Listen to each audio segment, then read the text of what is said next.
사랑해 주님 감사합니다.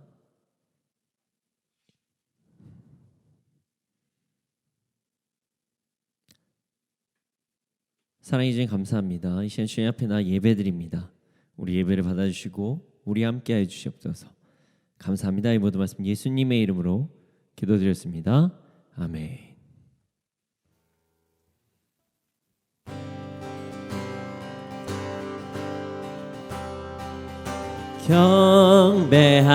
경배하리 내 온 맘 다해 찬양하리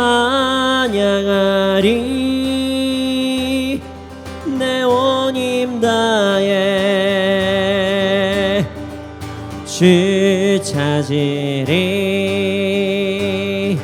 나 사는 동안 주님의 길을 나 따라가리 경배하리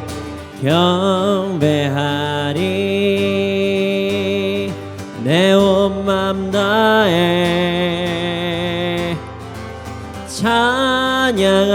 찬양하리 내 온 힘 다해 주 찾으리 나 사는 동안 주님의 길을 나 따라가리 주님만을 경배하리 주님만을 찬양하리 찬양받기 합당하신 존귀하신 주만 높이리 무릎 꿇고 주 맞이하리 내 모든 것 다 드리리 주를 향해 내 눈을 들고 주 의지하리 주만 의지하리 주님만을 경배하리 주님만을 찬양하리 찬양받기 합당하신 존귀하신 주만 높이 주님만을 경배하리 주님만을 찬양하리 찬양받기 합당하신 존귀하신 주님만을 경배하리 주님만을 찬양하리 찬양받기 합당하신 존귀하신 주만 높이리 고난의 영원 편히 쉴 곳과 풍랑이 일어도 안전한 폭을 폭풍까지도 다스리시니 주의 영원한 팔을 지혜 주의 영원하신 팔 함께하사 항상 나를 붙드시니 어느 곳에 가든지 요동하지 않음에 주의 팔을 의지함이라 세상 친구들 나를 버려도 예수를 함께 동행함으로 주의 분해가 충만하리니 주의 영원한 팔을 지혜 주의 영원하신 팔 함께 하사 항상 나를 붙드시니 어느 곳에 가든지 요동하지 않음에 주의 팔을 의지함이라. 나의 믿음이 연약해져도 미리 예비한 힘을 주시며 위태할 때도 안보하시는 주의 영원한 팔을 지혜 주의 영원하신 파 함께 하사 항상 나를 붙드시니 어느 곳에 가든지 요동하지 않음에 주의 팔을 의지함이라. 능치 못한 것 주께 없으니 나의 일생을 주께 맡기며 나의 모든 짐 대신 지시는 주의 영원한 팔을 지혜 주의 영원하신 팔 함께 하사 항상 나를 붙드시니 어느 곳에 가든지 요동하지 않음에 주의 팔을 의지함이 고난 내 영혼 편히 쉴 곳과 풍랑이 일어도 안전한 폭을 폭풍까지도 다스리시니 주의 영원한 팔을 지혜 주의 영원하신 팔 함께 하사 항상 나를 붙드시니 어느 곳에 가든지 요동하지 않음에 주의 팔을 의지함이라. 세상 친구들 나를 버려도 예수는 함께 동행함으로 주의 은혜가 충만하리니 주의 영원한 팔을 지혜 주의 영원하신 팔 함께 하사 항상 나를 붙드시니 어느 곳에 가든지 요동하지 않음에 주의 팔을 의지함이 나의 믿음이 연약해져도 미리 예비한 힘을 주시며 위태할 때도 안보하시는 주의 영원한 팔을 지혜 주의 영원하신 팔 함께 하사 항상 나를 붙드시니 어느 곳에 가든지 요동하지 않음에 주의 팔을 의지함이라.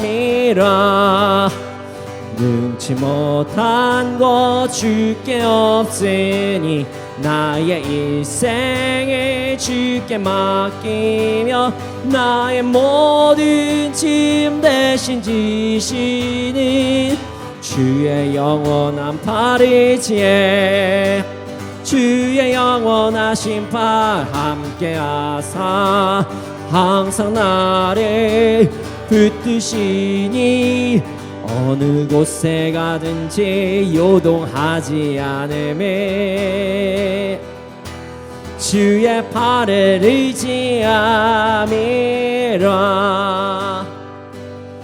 주의 영원하신 팔 함께 하사 항상 나를 붙드시니 어느 곳에 가든지 요동하지 않음이 주의 팔을 의지함이라.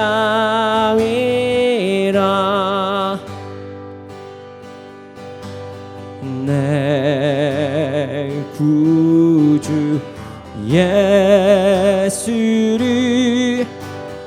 더욱 사랑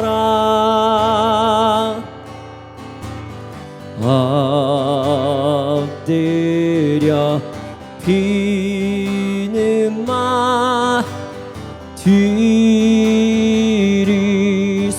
들이소서 내 진정 소원이 내 구주 예수를 더욱 사랑 더욱 사랑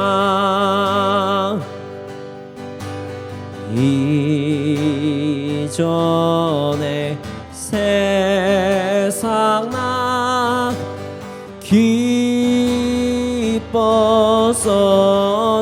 기뻤어도 지금 내 기쁨이 오직 예수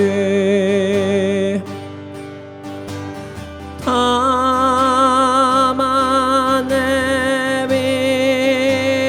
말 내 구주 예수를 더욱 사랑 더욱 사랑 이 세상 떠날 때 이 세상 떠날 때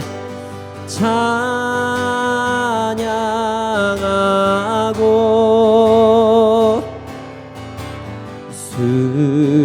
숨질 때 하는 말 이것일세 다만 내비는 말 내 구주 예수를 더욱 사랑 더욱 내 구주 예수를 내 구주 예수를 더욱 사랑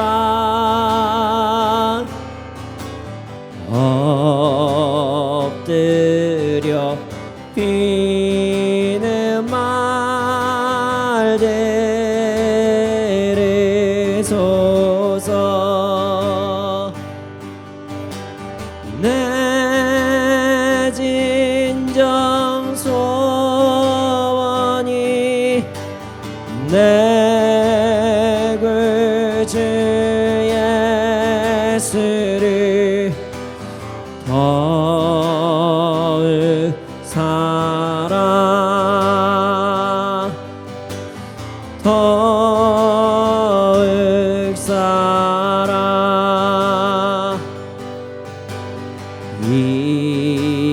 이전엔 세상 나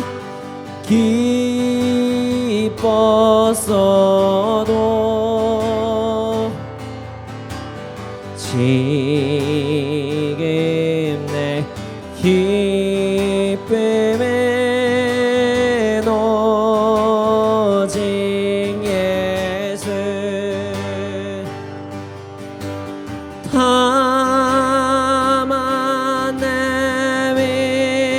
내비는 말 내 구주 예수를 더욱 사랑 더욱 더 살아. 이 세상 떠날 때, 이 세상 떠날 때 찬양하고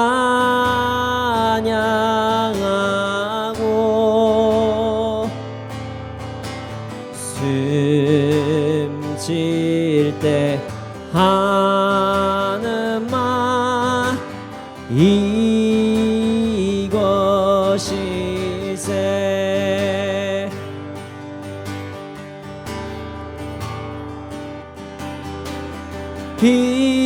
믿음만 내 구주 예수를 더욱 사랑, 더욱 다만 내 비는 말, 다만 내 비는 말, 내 구주 예수를 더욱 사랑, 더욱 사랑. 이 시간에 기도하기 원합니다.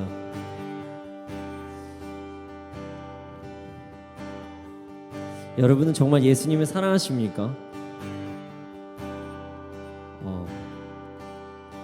사실 세상에서 즐거워 보이는 것도 많고요, 세상에서 좋아 보이는 것도 많고요, 세상에서 되게 기쁨을 얻는 것도 많다고 우리가 생각할 때도 많습니다. 그러나 그 모든 것들은 주님이 없이는 아무것도 아닙니다. 결국 썩어질 것이고 없어질 것이고 사라질 것에 불과합니다. 그래서 우리가 무엇보다 이 땅에서 진정으로 평강을 누리고 행복한 삶을 살려면 주님과 동행하고 주님을 더욱더 사랑하는 방법밖에 없습니다. 이 시간에 기도하겠습니다. 주님, 내가 더 이상 유혹에 빠지지 않고 주님만을 더욱더 사랑할 수 있도록 하여 주시옵소서. 주님만을 바라볼 수 있도록 해주시고 역사하여 주시옵소서. 주님만을 더욱더 예배드리면서 주님만을 사랑하면서 이 땅을 살아갈 수 있도록 하여 주시옵소서. 함께 기도드리시겠습니다.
것들에 집착하지 않게 해주시고 주님만을 바라볼 수 있도록 하여 주시옵소서.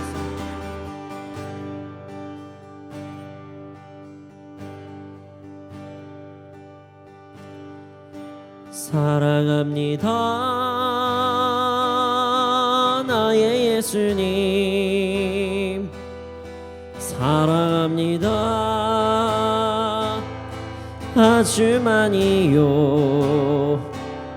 사랑합니다 나의 예수님, 사랑합니다 그것뿐이. 사랑합니다 나의 예수님, 사랑합니다 나의 예수님, 사랑합니다 아주 많이요 사랑합니다 나의 예수님 사랑합니다 그것뿐이에요 사랑한다 아들아 내가 너를 잘 아노라 사랑한다 아들아 내게 축복 더하노라 사랑합니다 사랑합니다 나의 예수님 사랑합니다 아주 많이요 전심으로 고백합시다 사랑합니다 나의 예수님 사랑합니다 그것뿐이에요 사랑합니다 나의 예수님 주님 사랑합니다 아주 많이요 사랑합니다 나의 예수님 사랑합니다 그것뿐이에요 사랑한다 내 딸아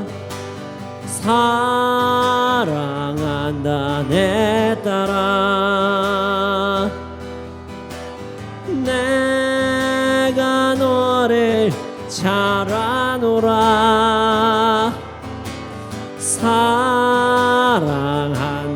내 딸아 내게 축복 더하노라 사랑한다 아들아 사랑한다 아들아 내가 너를 잘 아노라 사랑한다 아들아 내게 축복 더하노라 사랑한다 내 딸아 사랑한다 내 딸아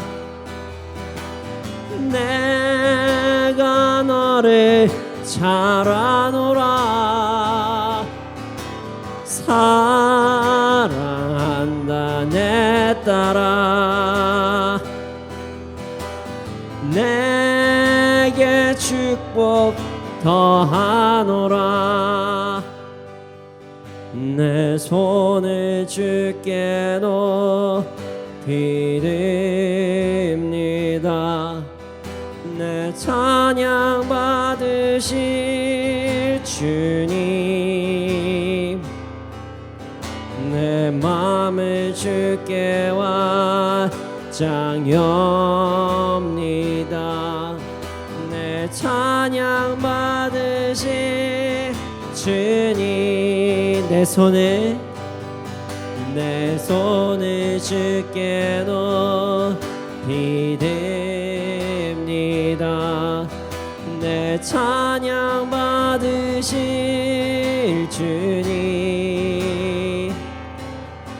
내 맘을 주께 완장엽니다 내 찬양 받으실 주님 아멘 슬픔 대신 일하게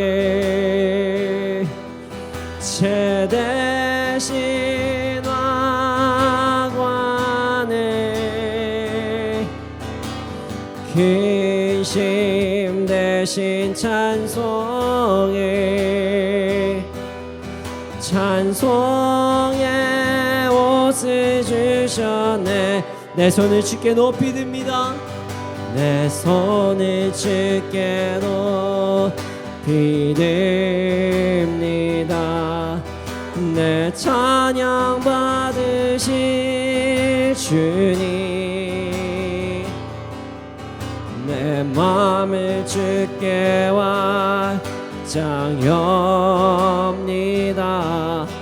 내 찬양 받으실 주님, 내 손을 주께, 내 손을 주께 높이 듭니다.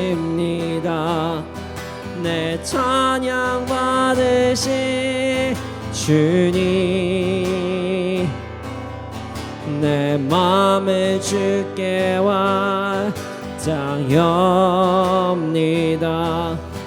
내 찬양 받으실 주님, 슬픔 대신 일하기, 슬픔 대신 일하게, 죄 대신 화관을, 근심 대신 찬송해, 찬송의 옷을 주셔. 슬픔 대신 일하기, 슬픔 대신 일하게, 죄 대신 화관에, 근심 대신 찬송에, 찬송의 옷을 주셨네. 예수는 그리스도, 예수는 그리스도. 아멘. 예수는 주, 하나님의 영예로 경배드리리. 예수는 그리스도, 예수는 그리스도, 예수는 주, 하나님의 영예로 경배드리리.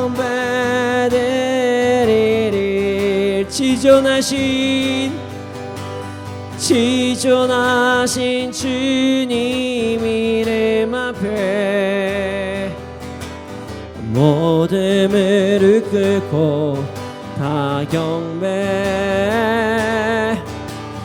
거룩하신 주님 보좌 앞에 엎드려 절하세.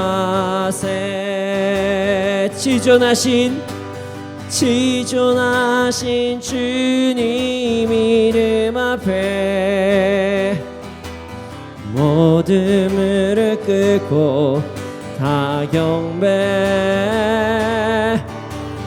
거룩하신 주님 보좌 앞에 엎드려 절하세.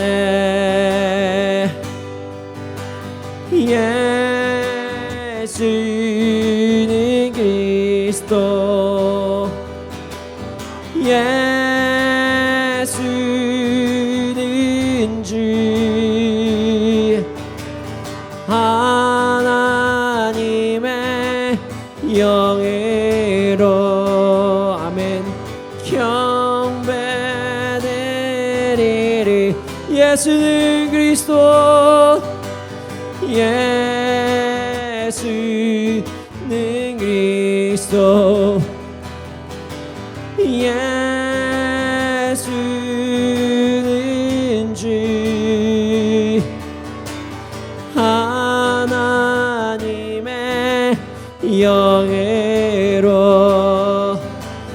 경배드리리.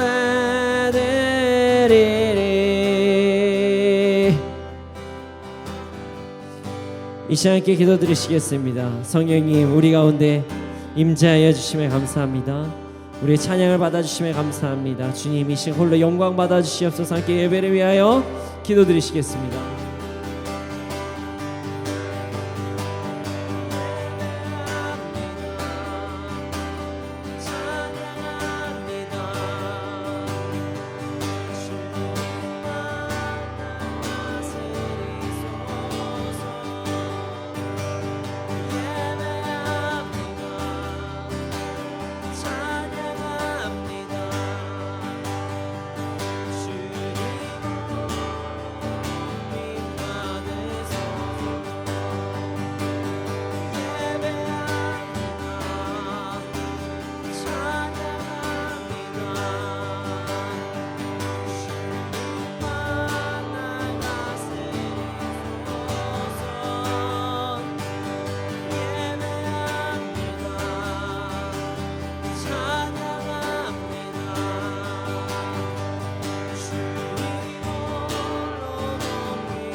사랑의 주님 감사합니다. 저희들이 이 시간 함께 찬양할 수 있도록 하심에 감사합니다. 우리 찬양을 받아주심에 감사합니다. 저희가 전심으로 주님만을 따르는 그런 삶을 살게 해주시고 그런 찬양을 드릴 수 있도록 하여 주시옵소서. 감사합니다. 주님 말씀 시간입니다. 말씀 통해서 우리 삶 변화되게 해주시고 우리를 인도하여 주시옵소서. 감사합니다. 이 모든 말씀 예수님의 이름으로 기도드렸습니다. 아멘.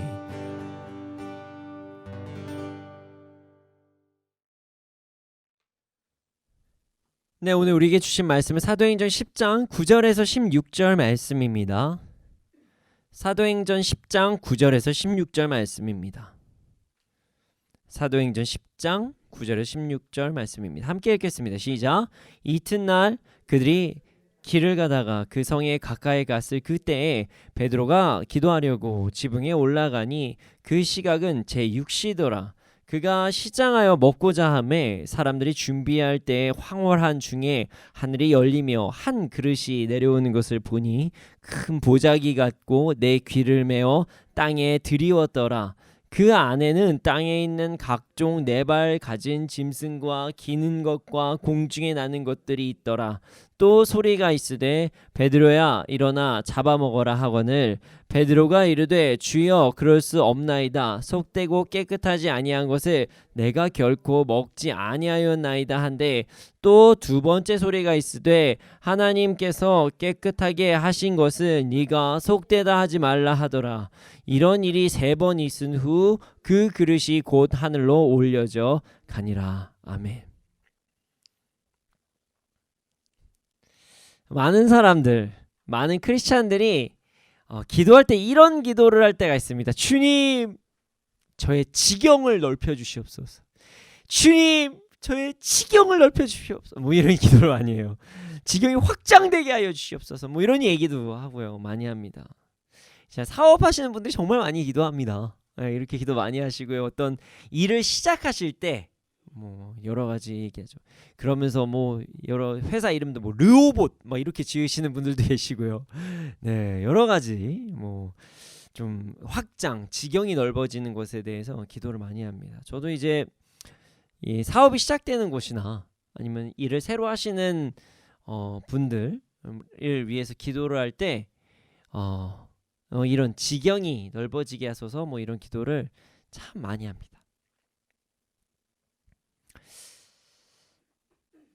우리 삶의 지경, 그러니까 어떠한 경계가 확장되는 것, 내 삶에서 경계가 확장되는 것은 매우 중요합니다. 하나님의 말씀 안에서도요, 생육하고 번성하라고 분명히 말씀이 적혀 있어요. 또한 복음을 전하는 것도요, 땅 끝까지 전하라고 분명히 기록이 되어 있습니다. 여러 가지 확장되는 것도 중요하지만 여러 확장이 있는데요. 그 중에서 우리의 확장 중에서 정말 중요한 확장이 있습니다. 그 확장은 바로 믿음, 신앙생활의 확장입니다. 오늘 본문에서는 믿음이 확장되는 사람이 나와요. 믿음이 확장되는 사람이 나와요. 이 사람을 통해서 우리의 믿음 또한 확장이 되는 시간이 되기를 소원합니다. 자, 9절 말씀 함께 읽어보겠습니다. 함께 읽겠습니다. 시작. 이튿날 그들이 길을 가다가 그 성에 가까이 갔을 그때 베드로가 기도하려고 지붕에 올라가니 그 시각은 제6시더라. 자, 이튿날 그들이 길을 가다가 그 성에 가까이 왔다. 이렇게 본문에 이제 기록이 되어 있어요. 그리고 그 사람이 가까이 왔을 때 베드로는 기도를 하기 위해 지붕에 올라갔다. 이렇게 기록이 되어 있어요. 그리고 그 시간 6시. 지금으로 따지면 한 정오. 그러니까 딱 한 점심 12시라고 기록이 되어 있습니다. 근데 앞에 뭐라고 나와 있나요, 여러분? 이튿날이라고 나와 있죠? 자, 그러면 첫째 날이 있겠죠. 첫째 날이 분명히 있을 겁니다. 자, 오늘 본문을요 온전히 이해하기 위해선 이 이튿날이라고 하니 첫째 날에는 무슨 일이 있었는지 함께 살펴보면 좋을 것 같습니다. 자, 오늘 본문으로 기준으로 해서 오늘 둘째 날이니까요. 첫째 날에 가이사랴라는 곳에서 놀라운 사건이 일어납니다. 어떤 사건이냐면 하나님의 역사하심이 일어나는 사건이 일어나요. 일단 가이사랴에 대해서 잠깐 소개를 하자면 가이사랴는요 지금 베드로가 현재 거하고 있는 곳이 어디죠? 요빠예요. 요빠라는 곳에 거의 거하고 있습니다. 근데 요빠에서 약 한 북쪽으로 50km 정도 떨어진 곳. 요빠를 기준으로, 요빠도 항구 도시라고 했죠.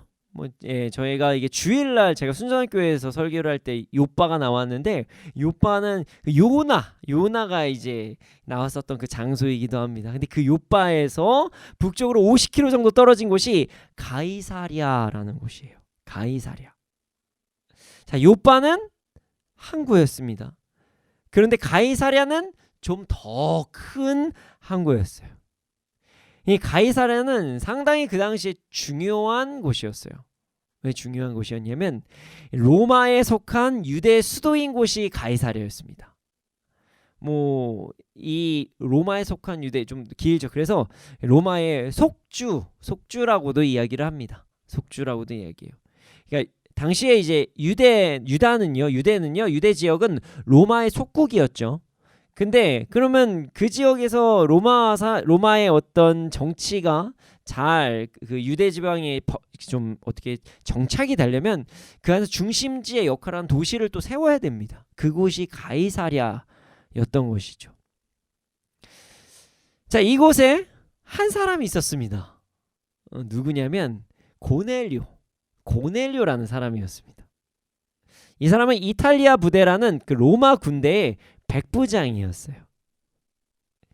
백부장은 어떤 사람이죠? 백부장은요 당시에 그 100명의 군인을 이끌 수 있는 어떤 지위를 갖고 있는 사람. 여기 무슨 우리나라에서 군인에서도 어떤 계급이 있잖아요. 옛날 계급인데 아주 리얼한 계급이죠. 백부장, 천부장, 만부장 이런 것처럼 100명의 군인을 다스리고 어떻게 이동시키면서 뭔가 활동할 수 있는 사람. 상당히 큰 지위를 가지고 있는 사람입니다. 이 사람은 이방인이었어요. 유대인은 아니었습니다. 근데 그럼에도 불구하고 하나님을 두려워했고 그래서 유대 백성들에게 선을 베푸는 삶을 살아가는 사람이었습니다. 그리고 중요한 건 이 사람은 늘 기도하는 사람이었어요. 기도하는 사람. 자, 첫째 날에 고넬료가 평소와 같이 기도를 하기 시작합니다.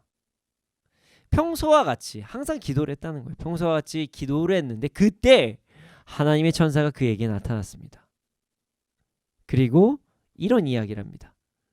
고넬료야, 요빠에 사람을 보내라. 그래서 거기에서 베드로라는 시몬이라는 사람을 너에게로 지금 데리고 와라. 근데 그 사람은 지금 시몬, 그 무두장이인 시몬의 집에 거하여 있고 그 집은 바닷가 근처에 있다. 바닷가 근처에 있다. 이렇게 아주 친절하게 천사가 이야기를 합니다. 자, 고넬료는요, 천사의 말에 바로 순종합니다. 고넬료는 순종에 대한 훈련이 아주 잘 되었던 것 같아요. 그 즉시 순종해요. 아무래도 이제 평소에 기도 열심히 하고 하나님을 온전히 경외했기 때문에 순종도 즉각 이루어졌던 것 같습니다. 여러분, 순종 진짜 중요합니다. 즉각 순종하는 거. 그게 정말 신앙의 척도라고도 볼 수가 있습니다. 고넬료는 바로 순종을 하는데 어떻게 순종을 하냐? 하인 두 사람과 그래도 그 사람의 안전이 필요하잖아요. 안전하게 잘 갔다 와야 되니까. 그리고 누군가를 모셔와야 되니까 신실한 군인을 한 명 같이 보내요. 경건한 군인. 자, 이렇게 해서 보내는 장면까지 하는 부분이 준비하고 보냈다라는 장면이 첫째 날입니다. 첫째 날이에요. 그리고 나서 오늘의 본문이 둘째 날입니다. 자, 제가 아까 전에 뭐라 그랬죠? 가이사랴에서 요빠까지 얼마나 걸린다고 했죠? 50km. 50km예요. 자, 지금이야 50km면 그냥 차로 가면 뭐 1시간, 뭐 밀리면 뭐 한 1시간 반, 2시간 정도면 갈 수 있는 거리예요. 사실. 그러나 당시에는 교통이 그렇게 발달되지는 않았습니다. 그리고 하나님께서 어떤 분을 모셔오라고 하는데, 데리고 오라고 하시는데 그냥 갈 수 없죠. 이것저것 준비해서 또 이제 뭐 초청을 하려면 뭐 마차 같은 것도 좀 보내야 돼. 안전하게 깨끗한 걸로 해가지고 마련해서 잘 보내야 되겠죠. 그리고 고넬료에게 몇 시에 말씀을 하셨냐면 전날 오후 3시에 말씀하셨어요. 자, 그럼 준비하고 뭐하고 하면 한 5시에서 6시쯤 되겠죠. 뭐 사람들 하인 중에서도 괜찮은 사람 좀 뽑아야 되고 집에 좋은 마차도 좀 준비를 해야 되고 또 이제 누굴 데리고 와야 되니까요. 그리고 군인 중에서도 신실한 사람 이게 또 골라야 되고 그러면 뭐 그래도 한 2시간 정도는 걸리지 않겠어요? 2-3시간? 그래서 아마 오후 5시에서 6시에 출발했을 수도 있고요. 아니면은 야, 지금 너무 늦었다. 그러면 다음날 아침에 출발해라. 뭐 이렇게 해서 아침에 출발할 수도 있습니다. 자, 첫째 날 천사의 명을 받고 그날 밤에 출발했는지 뭐 정확하게 뭐 보긴 좀 어렵긴 하지만 어쨌든 출발을 했고요. 이제 둘째 날이 시작이 됐어요. 이제 시간은 흘러갑니다. 그리고 지금 때가 둘째 날 정오, 점심 12시가 되었어요. 이때 베드로는 점심 기도를 하려고 옥상에 올라갑니다. 근데 성경이요, 특히 사도행전이 약간 영화 같은 부분이 있어요. 뭔가 장면이 쫙 지나가는 거 보면 참 재밌어요. 그리고 열심히 지금 베드로는 지금 이제 톡톡톡톡 해가지고 지금 이제 옥상에 올라서 기도하러 올라가고 있고, 이때 저쪽에서 으리야 뭐 낙타 타고 왔는지 뭔지 모르겠지만 이제 타고 지금 요바로 오고 있는 상황입니다. 거의 도착했어요. 하나님의 타이밍은 아주 기가 막힙니다. 정말 정확해요. 그 사람의 성향을 잘 아시고 그에 맞게 역사하시는 거 보면 순종을 잘할 거란 걸 아시고 딱 뭐 하루 전날에만 말해도 되겠지 해서 이렇게 말씀하시고, 베드로는 또 그 타이밍에 딱 이제 환상을 보여주시기 직전입니다. 참 아주 재밌게 하나님께서 역사하시는 것 같아요. 우리는 미래를 몰라서 좀 답답할 때가 있지만 참 하나님의 이 정말 완벽함을 뒤에서 이렇게 보면요, 참 시간 지나고 보면 참 대단한 우리 하나님이세요.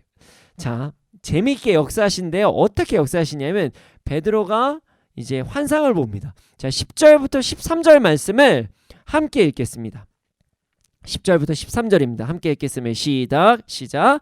그가 시장하여 먹고자 하매 사람들이 준비할 때 황홀한 중에 하늘이 열리며 한 그릇이 내려오는 것을 보니 큰 보자기 같고 내 귀를 메어 땅에 들이웠더라. 그 안에는 땅에 있는 각종 4발 가진 짐승과 기는 것과 공중에 나는 것들이 있더라. 또 소리가 있으되 베드로야 일어나 잡아먹으라 하거늘. 여러분, 배꼽시계라는 게 있습니다. 배꼽시계. 자, 12시에 지금 기도하러 올라가긴 했지만 12시면 다들 점심시간이죠? 배고픕니다. 회사에서도 12시 아니면 뭐 1시가 점심시간이 시작이 돼요. 학생인데 12시 반 40분이면 밥 먹기 시작하고요. 베드로는 사람들에게 좀 배가 고프네요 그러면서 이렇게 올라간 거예요, 옥상으로. 그렇게 기도하러 갔습니다. 베드로의 이야기를 듣고 밑에서는 식사가 한참 준비 중입니다. 근데 하나님께서 정말 재미있게 베드로에게 말씀하세요. 이 배가 고프니까 이제 뭐 먹고 싶다 하면서도 기도를 했나 보죠. 근데 하늘에서 갑자기 그릇이 내려옵니다. 그릇이 내려와요. 근데 그 그릇이 약간 보자기 같이 생겼어요. 딱딱한 그릇은 아니고 보자리 같이 생겨서 뭔가 이게 담길 수 있는 천 보자기처럼 이제 생겨서 네 귀퉁이에 끈이 매여 있고 이렇게 쭉 내려온 것이에요. 그런데 그 안에 보니까 여러 생물이 있습니다. 근데 갑자기 소리가 들립니다. 베드로야, 일어나 잡아 먹어라. 이렇게 말씀을 하세요. 자, 베드로는 현재 배가 많이 고파요. 아주 배고파요. 배꼽시계가 지금 요동을 하고 있어요. 근데 하나님께 음식을 주셨거든요. 그 음식이 성경에서 그리 좋지 않은 음식들이었어요. 부정하다고 이야기하는 것들이 하늘에서 내려오는 거예요. 근데 지금 그 음식을 하나님께서 먹으라고 말씀하십니다. 자, 베드로 현재 어떤 상황이죠? 성령 충만한 상황이에요. 배가 고프지만 지금 복음의 능력을 체험하고 있고 여기저기서 막 복음을 전하고 성령 세례에 막 받게 그 통로가 되고 있고 성령 충만합니다. 항상 기도하고 배가 고파도 성령 충만한 사람. 그러니까 이제 이 베드로는요, 이 음성, 베드로야 먹어라, 이 음성이 하나님의 음성이라는 것은 알았어요. 하나님의 음성이라는 거 분별했죠. 그런데 지금 하나님께서 매우 당황스러운 말씀하십니다. 부정한 음식, 성경에서 먹지 말라고 하는 음식들을 먹으라고 하신 거예요. 베드로는 고민합니다. 이게 뭔 상황이지? 이게 무슨 상황이지? 시작됐구나. 하나님의 테스트다. 그래, 이번엔 내가 이기리라. 내가 이번에는 절대로 내가 예전에 진짜 예수님께서 분명히 너 닭이 3번 울 때 그때 부인하는데 너 그때 부인한다 이렇게 말씀하셨는데 안 합니다 주님 막 이래갖고 자기가 부인했거든요. 이젠 안 한다. 난 절대 안 한다. 그런 마음으로 나 배고픈 거 맞는데 절대 아니다. 하나님, 전 아닙니다. 이런 말을 해야지라는 이 테스트의 과정이라고 생각하고 마음을 굳건히 믿습니다. 그리고 하나님께 대답합니다. 자, 14절 말씀 함께 읽겠습니다. 14절 말씀 함께 읽겠습니다. 시작. 베드로가 이르되 주여 그럴 수 없나이다. 속되고 깨끗하지 아니한 것을 내가 결코 먹지 아니하였나이다 한데 나는 유혹에 빠지지 않겠다. 예전에 내가 아니다. 나는 주님만 따른다. 나 지금 복음에 아예 사로잡혀 있고 난 성령 충만하다. 이런 마음으로 대답을 했을 거예요. 주여, 저는 그럴 수 없습니다. 속되고 깨끗이 않은 것을 어떻게 먹을 수가 있겠습니까?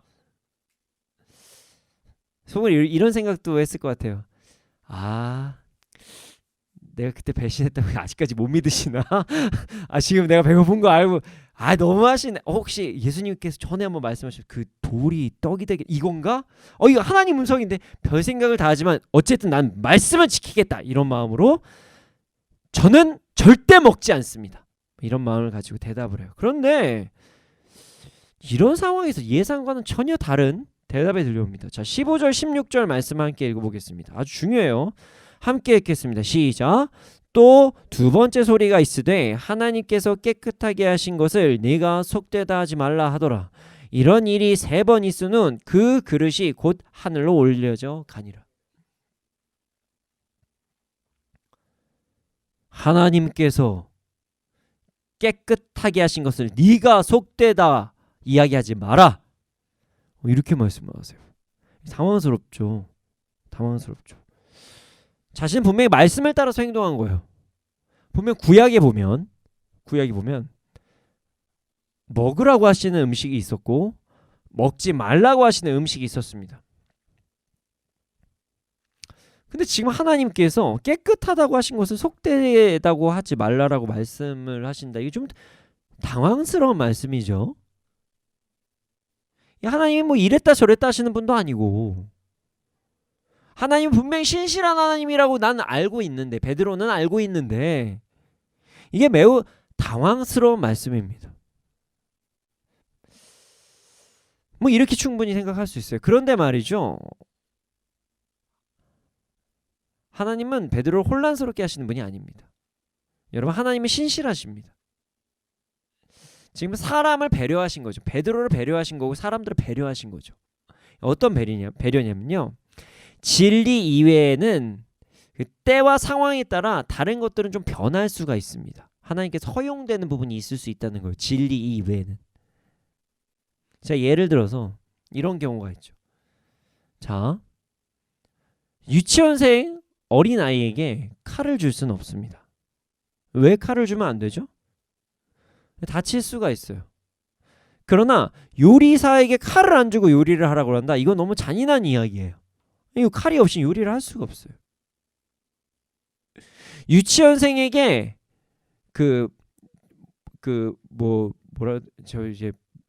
상호기에다 브루스타 뭐라 그래야 되나요? 그 가스레인지 이런 거를 쓰게 할 수는 없어요. 너무 위험합니다. 그러나 요리사에게 불을 못 쓰게 한다. 이거는 좀 너무 심각한 이야기죠. 파스타를 만들려고 하는데 불 안 쓰고 파스타 만들, 이건 장난하는 것도 아니고 뭐하냐 이렇게 얘기할 수가 있어요. 상황과 때에 따라서 허락이 될 때가 있고 허락이 되지 않을 때가 있습니다. 자, 음식이 그래요, 사실.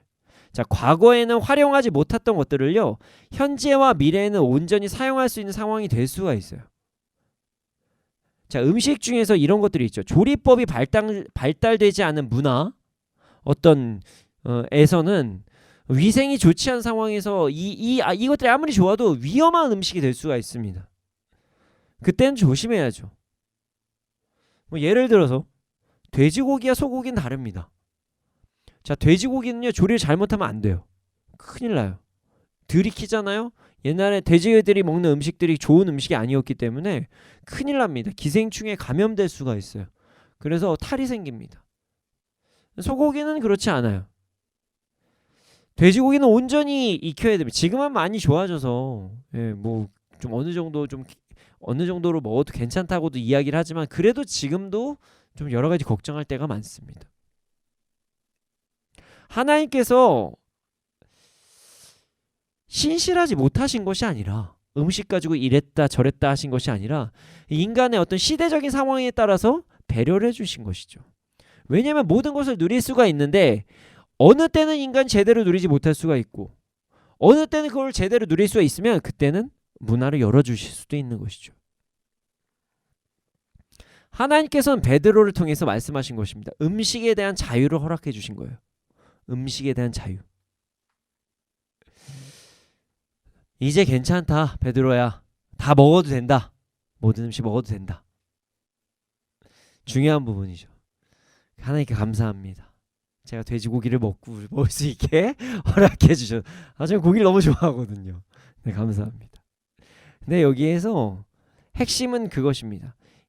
음식의 자유가 생기면요, 여러 가지가 자유하게 돼요. 어떤 자유냐면, 자, 음식의 자유로 인해서 많은 것들이 변화될 수가 있습니다. 자, 유대인들은요, 이방인들과 함께 식사를 하지 않습니다. 그 이유가 뭐냐면요, 음식 때문에 그래요. 물론 이방인들과 함께 먹지 않는 문화가 있다도 있지만 음식 때문에도 너무 못 먹는 게 많아요. 조리가 완전히 다르거든요. 그래서 유대인들과 이방인들이 완벽하게 함께 교류를 하지 못해요. 절대 못합니다. 뭐 첫 번째, 뭐 음식 때문에는 아니고 혈통 때문이다, 뭐 이렇게 얘기할 수도 있죠. 일단 혈통의 교류가 있으면 안 되니까 안 된다, 뭐 이것도 있었고요. 그러나 음식 때문에도 교류를 못하는 부분도 너무 많았습니다. 여러분, 식사는 매우 중요합니다. 같이 그거 하잖아요. 여러분, 사람과 사람이 친해지려면 어떻게 약속해요? 밥 한 끼 먹어요. 이렇게 되죠. 그냥 사무적으로만 만나고 싶다, 그러면 절대 밥 먹자는 얘기 안 하거든요. 근데 이 사람하고 친해지고 싶다, 뭔가 거래를 하고 싶다, 약속을 잡고 싶다, 그러면은 뭐라고 얘기합니까? 우리 밥 한 끼 합시다. 아니 뭐 커피 한잔 하시죠. 음식이 들어가는 것을 이야기합니다. 그래서 성경은 아니고요, 한자에서도 식구라는 단어가 있습니다. 같이 음식 먹는 거예요. 식구라고 합니다. 먹는 게 그렇게 중요합니다. 그래서 하나님께서 음식에 대한 것들을 열어주신 것이에요. 자, 예수님께서 분명히 유대와 사마리아 땅끝까지 이르러 증인되라고 하셨죠. 그렇죠? 그러나 현재 그러니까 지금 지금 현재가 아니라 사도행전 10장의 현재 상황에선 그 상황에선 이방인에게 온전히 복음을 전하는 것이 불가능한 상황이었습니다. 자, 이방인과 온전한 공동체를 이루는 게 불가능한 상황이었어요. 음식이 안 되니까.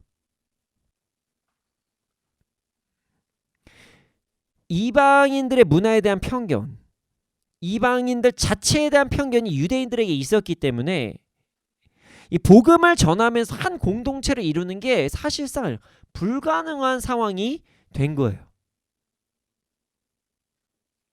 그래서 하나님께서는 음식이라는 매개체를 통해서 베드로에게 말씀하신 것입니다. 베드로야, 더 이상 편견을 버리고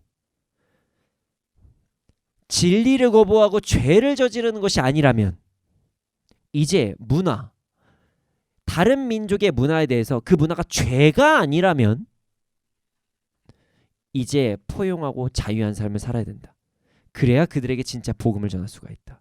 이렇게 말씀하신 거죠. 자, 지금 가이사랴에서 요바로 고넬료가의 사람들이 지금 오고 있습니다. 하나님께서는 고넬료가 온전히 주님을 받아들이기를 원하셨어요. 고넬료가 온전히 복음을 받아들이기를 원하셨습니다. 그가 정말로 하나님을 경외하는 사람이라는 걸 아셨거든요. 그래서 그도 성령 세례를 받기를 원하셨어요. 근데 이게 좀 불가능한 상황이었습니다. 자, 사실 그 사마리아에선 복음이 전해졌다 뭐 이런 이야기가 바로 전에 나오죠. 근데 사마리아는 어느 정도는 가능했습니다. 왜냐하면 사마리아는 완벽하게 이방인이라고 보긴 좀 어려웠거든요. 자, 이스라엘 민족인데 혈통이 조금 섞인 사람들이 사마리아인입니다. 원래는 이스라엘 같은 민족이었어요. 그러나 혈통이 좀 섞인 민족들이 사마리아인이었어요. 그래서 그들은 어느 정도 섞이는 것이 가능했지만 이제 이방인들의 완벽하게 복음이 전해지고 성령 세례까지 주어지는 것은 조금 좀 힘든 상황이었죠. 그래서 이방인들이 복음을 완전히 받아들이게 되려면 유대인들이 먼저 그들 안에 있는 편견이 깨어지고 그들 안에 있는 식사 문화가 바뀌어야 온전히 복음이 전해질 수 있다는 것을 하나님께서는 아시고 그들의 음식에 대한 법도를 바꾸신 것입니다. 괜찮다. 하나님 참 위대하십니다. 여호와 이래 하는데 이게 이래 아닙니까? 정말 이래죠. 명령을 하셨어요. 하나님께서 복음이 땅끝까지 전해질 수 있도록 해달라고 분명히 명령을 하셨어요. 이 명령이 온전히 이루어질 수 있도록 제자들 중에 제자, 그 중에서도 사도 중에서도 사도인 베드로에게 말씀하셔서 이제 편견을 버리고 복음의 확장을 위해 힘써라 이렇게 말씀하신 거죠. 참 예비하신 거죠. 이제 그 고넬료의 사람들이 오고 있는 상황에서 말씀하신 것이니까요. 베드로는 이 사건으로 인해서 이 환상으로 인해서 이방인들에게 복음이 온전히 전해지는 그 다리 역할을 하게 됩니다. 물론 오늘 본문에 나오지는 않지만요. 참 여러분 우리 예비하신 하나님을 찬양하지 않을 수가 없습니다. 자, 베드로는 이 사건으로 인해서 복음의 확장을 이루는 통로가 되었습니다. 다음 말씀에 나오지만 베드로는 고넬료를 만나 온전히 복음을 전하고 성령 세례를 주는 뭐 성령님께서 오신 거지만 그 통로가 되는 그런 역할을 하게 됩니다.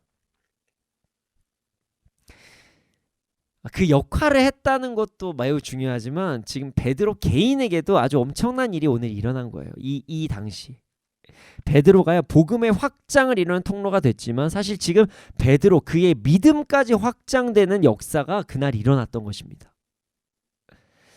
이렇게 이야기하면 저희 질문하실 수도 있죠. 목사님, 이게 어떻게 믿음의 확장입니까? 믿음의 확장이에요. 예, 믿음의 확장입니다. 제가 조금 더 구체적으로 말해볼게요. 어떤 믿음의 확장이냐면 자, 믿음의 지경의 확장입니다. 지경의 확장. 자, 제가 오늘 초반에 말씀드렸죠. 자, 지경의 확장에 대해서 이야기를 했습니다. 괜히 지경의 확장에 대해서 이야기한 건 아니었어요. 자, 지경은요 어떤 경계선, 범위를 이야기합니다.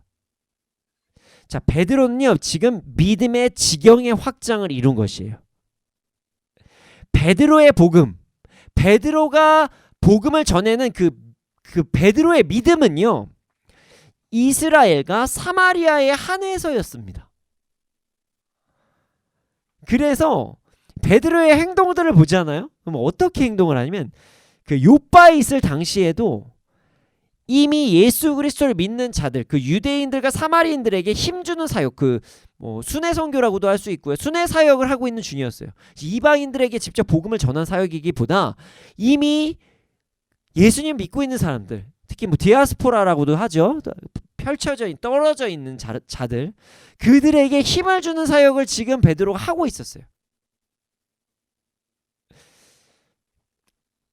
예수님께서는 분명히 온 유대와 사마리아와 땅 끝까지 이르러 복음을 전해질 것이라고 그렇게 전하라고 명하셨는데, 그럼에도 불구하고 베드로는 본인의 어떤 관점, 본인의 생각, 본인의 어떤 그 말씀에서의 어떤 경계, 그거로 인해서 사마리아까지 정도로 한계를 둔 것이죠.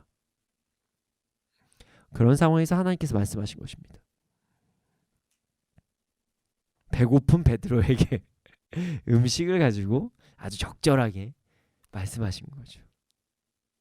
베드로가 시장한 상태에서, 예, 아유 얼마나 좋아, 이제 마음껏 음식 먹을 수 있으니.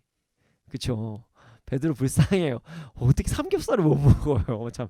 아, 비건이신 분들은 죄송합니다. 저는 육식을 좋아하기 때문에, 네, 어떻게 삼겹살 못 먹고 살죠? 참 가슴이 아파요. 예, 이제 베드로 삼겹살 먹을 수 있습니다. 네.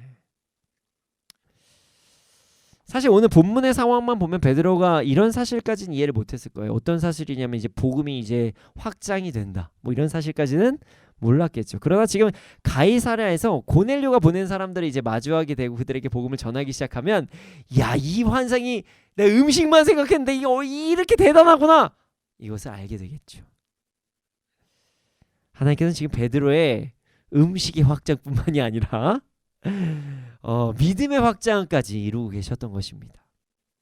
자신의 생각과 한계, 자신의 기존 가치관에 머물러 있어서 어떤 그 넘어가지 못하는 그 믿음의 한계, 베드로의 한계를 지금 하나님께서 끌어서 넓혀주신 거죠.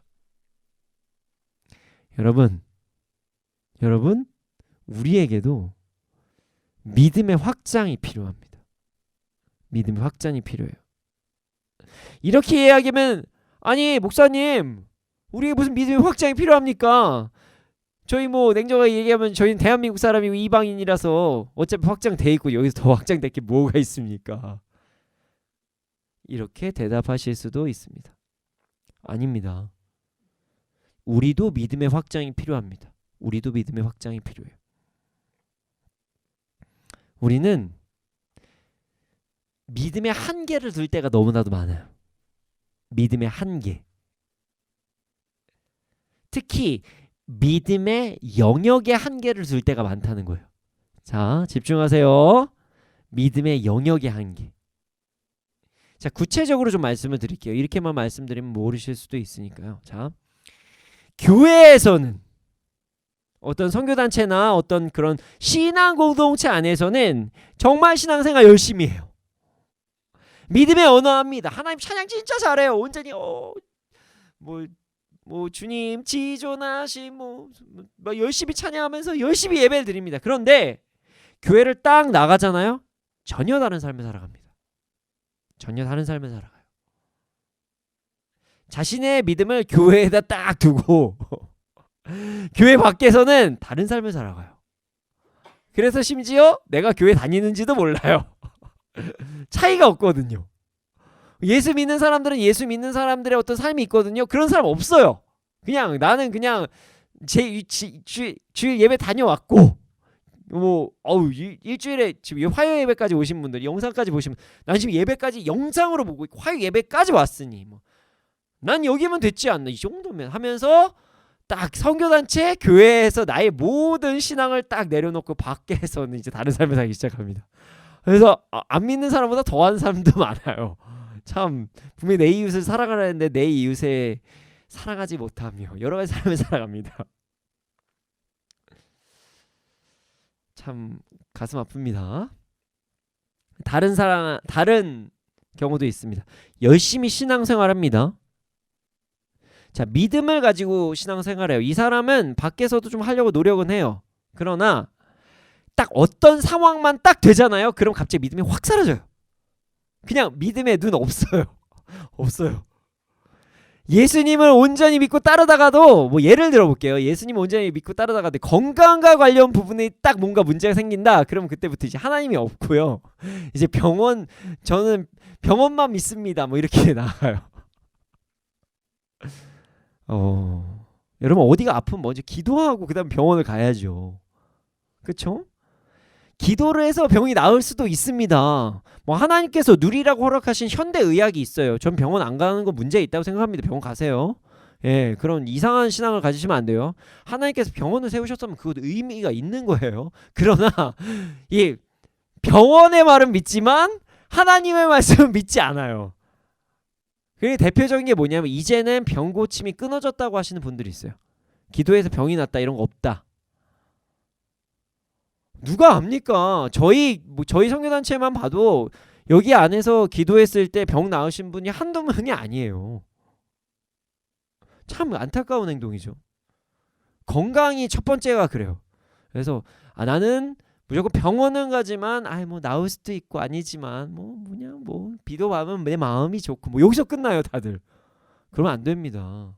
안타까운 거죠. 그 다음에 뭐가 있을까요? 돈이 그렇습니다. 돈.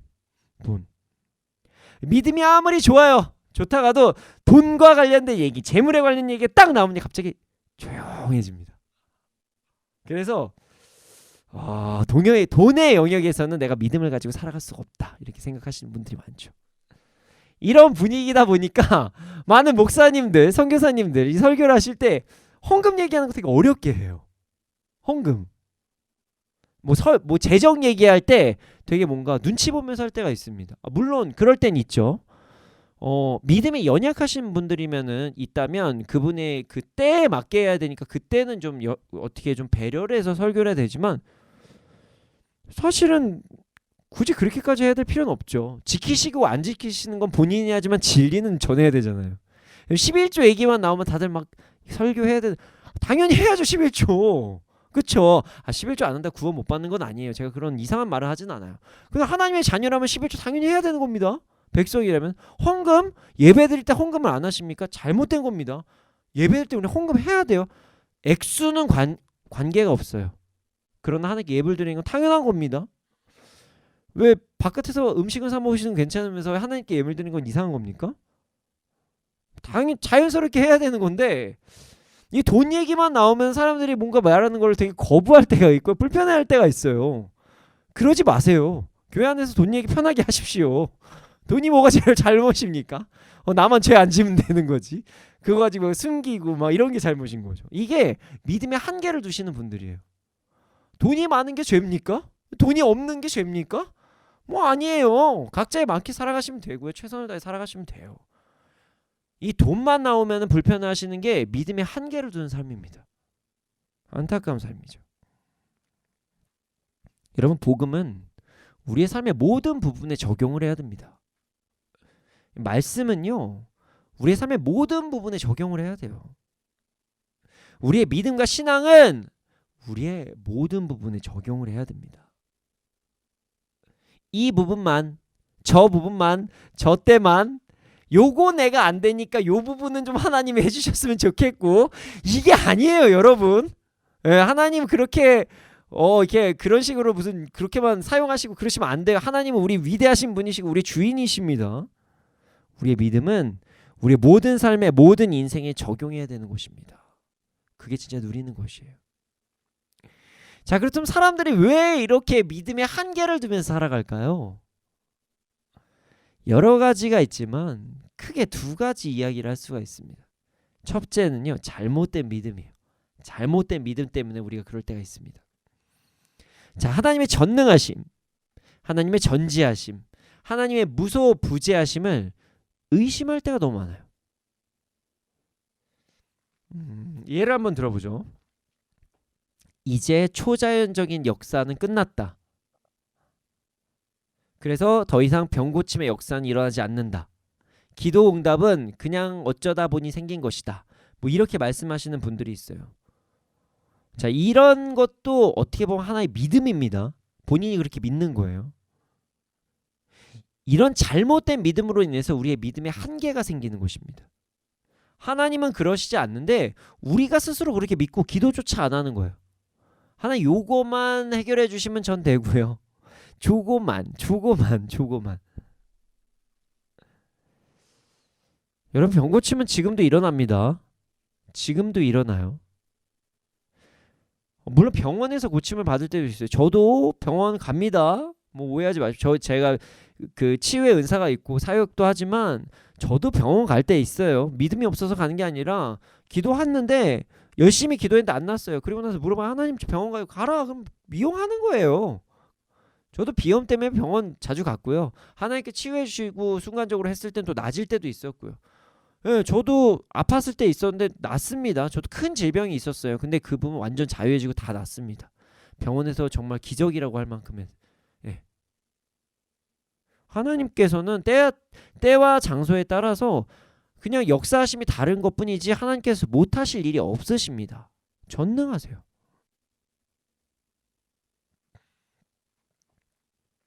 하나님은 전지하십니다. 그런데 많은 사람들이 하나님의 말씀보다 세상 지식에 더욱 집중할 때가 있어요. 그래서 말씀으로 아무리 얘기해도 그냥 뭐 성경에 써있지만요 세상에선 그렇지가 않아요. 뭐 이런 얘기 하시는 분들이 많아요. 누가 그러던데요, 누가 저러던데요, 누가 이러던데요 라고 이야기하면서 말씀은 없어요. 그래서 제가 가끔 물어보고 싶을 때가 있어요. 그 말씀 몇 장 몇 절이죠? 예, 그러면은 옆집 복음인가요? 뭐 뒷집 복음인가요? 왜 옆 복음서들이 그렇게 많은지 참 그래요. 이건 하나님의 전지하심을 못 믿는 행동들입니다. 여러분 하나님 모든 것을 다 아십니다.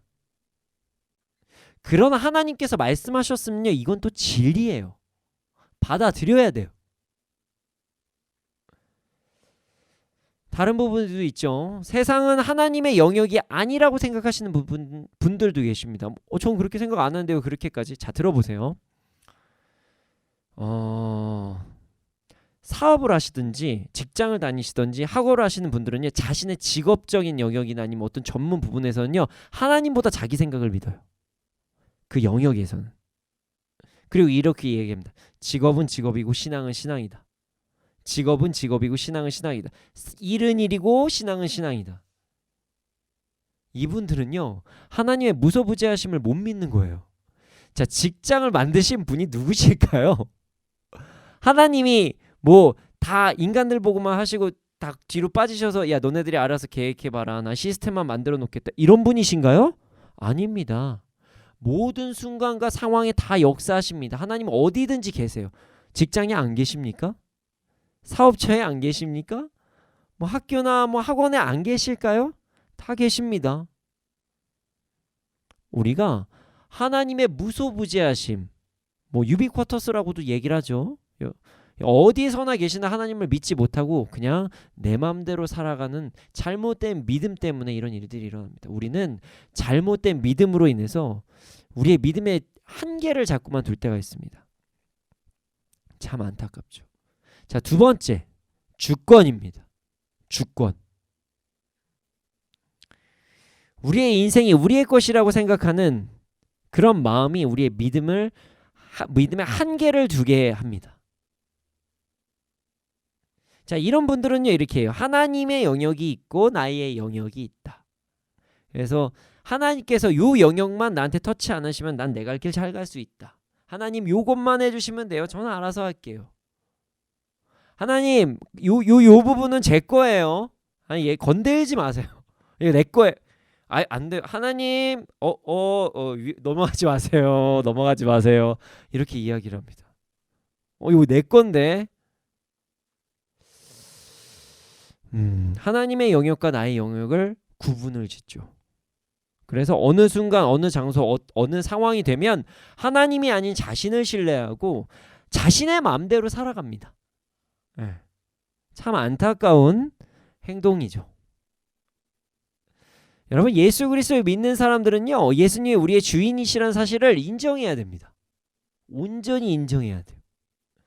내가 그리스도와 함께 십자가에 못 박혔다. 십자가, 여기 우리 방송에 나오나요? 나오는지 모르겠어요. 여기 십자가 있거든요. 십자가에 못 박혔다.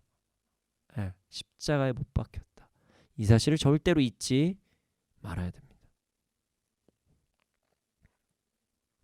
그래야 나의 삶에 온전한 복음을 누릴 수가 있고요. 믿음의 한계, 그 한계가 사라지고 믿음으로 세상을 살아갈 수가 있어요. 그래서 오히려 더 풍성한 삶을 살 수가 있습니다. 내 한계를 두어서, 여기까지 두어서 정말 지질이 궁상으로 살아가는 게 아니라 진짜 믿음으로 초자연적인 삶을 살아갈 수가 있다는 것이에요. 우리가 우리의 주권을 내려놓고 주님을 온전히 따라 살아갈 때 이 땅을 풍성히 누릴 수 있다는 사실을 절대로 잊으면 안 됩니다. 여러분, 우리의 믿음의 한계를 확장하는 삶을 살아갑시다. 우리 모든 영역에서 하나님을 온전히 믿는 삶을 살아갑시다. 우리의 주권을 온전히 하나님께 드리는 삶을 살아갑시다. 잘못된 믿음 안에서 살아가지 맙시다. 그래야 이 땅에서 온전히 누리면서 살아갈 수가 있어요.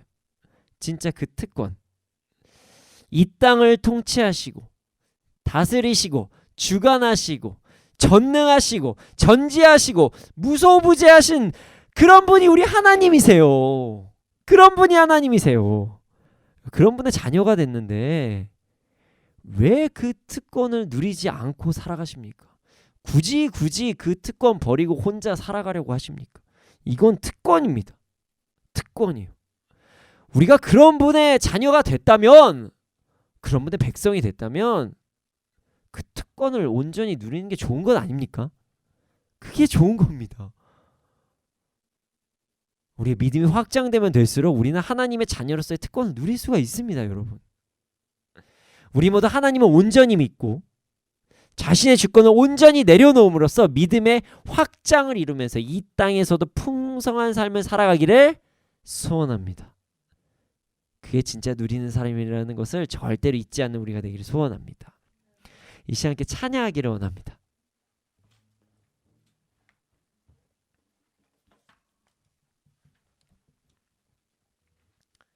참 좋은 찬양인데요, 가사가 참 좋아요. 아주 좋아요. 우리 하나님이 어떤 분이신지를 정말 알 수 있는 찬양이에요. 우리가 자꾸 잊어먹는데 우리 하나님 전능하신 하나님이십니다. 우리 이 시간 가사를 묵상하면서 하나님을 온전히 믿고 우리의 주권을 온전히 내려놓음으로써 우리의 믿음이 더욱더 확장되게 해달라고 구하면서 함께 찬양하는 시간을 갖겠습니다.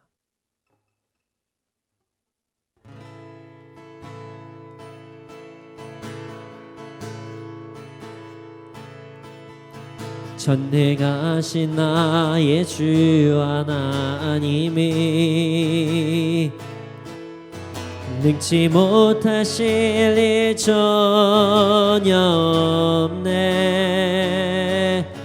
우리의 모든 간구도 우리의 모든 생각도 우리의 모든 꿈과 모든 소망도 신실하신 나의 주 하나님이 우리의 모든 괴로움 바꿀 수 있네. 불가능한 일 행하시고 죽은 자를 일으키시니 그를 이길 자 아무도 없네. 전능하신 나의 주, 전능하신 나의 주 하나님이 능치 못하실 일 전혀 없네. 우리의 모든 간구도 우리의 모든 생각도 우리의 모든 꿈과 모든 소망도 신실하신 나의 주 하나님이 우리의 모든 괴로움 바꿀 수 있네. 불가능한 일을 하시고 죽은 자를 일으키시니 그를 이길 자 아무도 없네. 주의 말씀을 의지하여 깊은 곳에 금을 던져 오늘 그가 놀라운 일을 이루시는 것 보라. 주의 말씀을 의지하여 믿음으로 금을 던져 믿는 자에게 능치 못함 없네. 다시 한번 찬양하겠습니다. 전능하신 나의 주 하나님은 능치 못하실 일 전혀 없네. 우리의 모든 간구도 우리의 모든 생각도 우리의 모든 꿈과 모든 소망도 신실하신 나의 주 하나님이 우리의 모든 괴로움 바꿀 수 있네.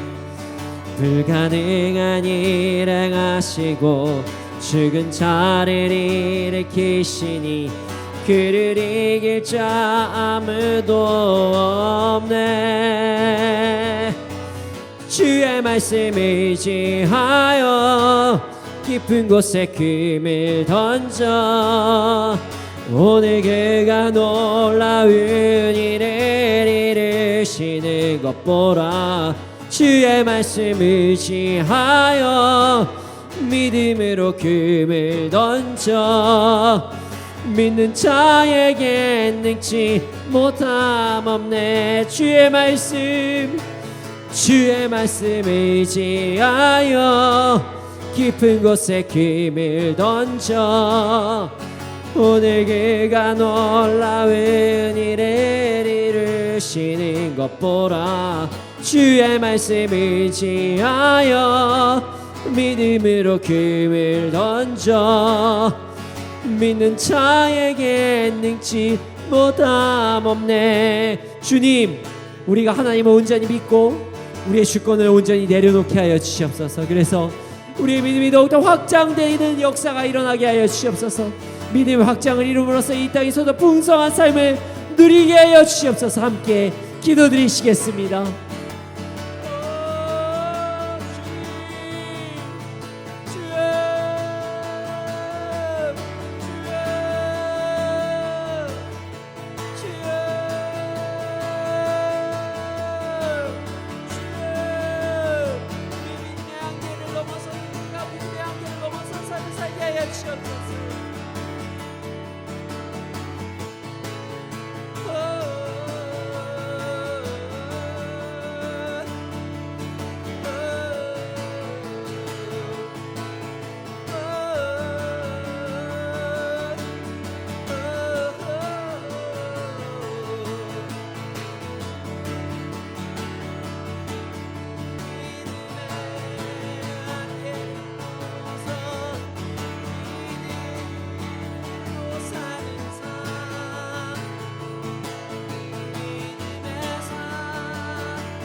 주님,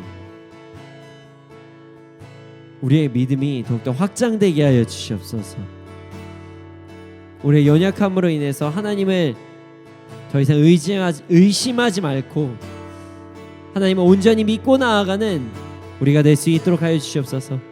우리가 주권을 온전히 내려놓음으로써 우리의 믿음의 한계에서 벗어나 믿음을 온전히 믿음으로 이 땅을 살아가는 우리가 될 수 있도록 하여 주시옵소서. 주님, 우리에게 더욱더 믿음을 부어주시고 우리의 연약함이 정말 사라질 수 있도록 하여 주시옵소서. 감사합니다. 그렇게 될 줄을 믿습니다. 이 모든 말씀 예수님의 이름으로 기도드렸습니다. 아멘. 주님, 드려진 예물이 있습니다. 이 예물이 쓰여진 곳곳마다 30배, 60배, 100배 열매가 일어날 수 있도록 하여 주시옵소서. 지금은 우리 구주 예수 그리스도의 은혜와 하나님의 큰 사랑과 성령님의 감화감동하신 그 역사하심이 언제나 어느 때나 믿음의 확장을 해가며 이 땅을 믿음으로써 살아가는 자들의 머리 위에 이 나라 이 민족 가운데 지금으로부터 영원토록 함께 있을지어다. 아멘.